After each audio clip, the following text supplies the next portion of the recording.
আহারে, বয়সও তো কম। কি নেওয়া হয়েছিল? সিরাজগঞ্জে ফুটবল খেলাকে কেন্দ্র করে ঘটে গেছে এক মর্মান্তিক ঘটনা। সামান্য বিরোধের জেরে প্রাণ হারিয়েছেন এক তরুণ। ঘটনাটি এলাকায় শোকের ছায়া ফেলেছে।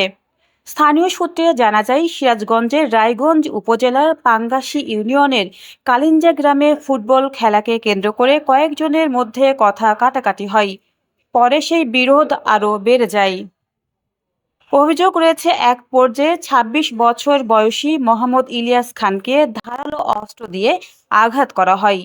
গুরুতর আহত অবস্থায় পরিবারের সদস্যরা তাকে দ্রুত হাসপাতালে নেওয়ার চেষ্টা করেন, তবে পথেই তার মৃত্যু হয়। নিহত ইলিয়াস খান কালিঞ্জা গ্রামের বাসিন্দা।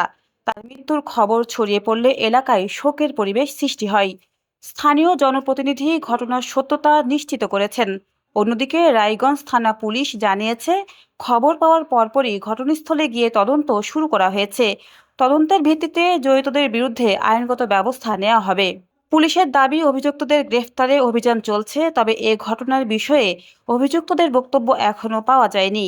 একটি খেলাকে কেন্দ্র করে এমন প্রাণহানির ঘটনা আবারও মনে করিয়ে দেয়, রাগ, উত্তেজনা বা ব্যক্তিগত বিরোধ কখনোই সহিংসতার মাধ্যমে সমাধান হয় না।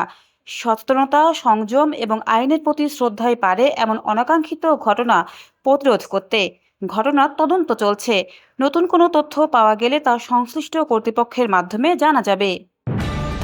নিউজ ডেস্ক, দৈনিক অন্যধারা।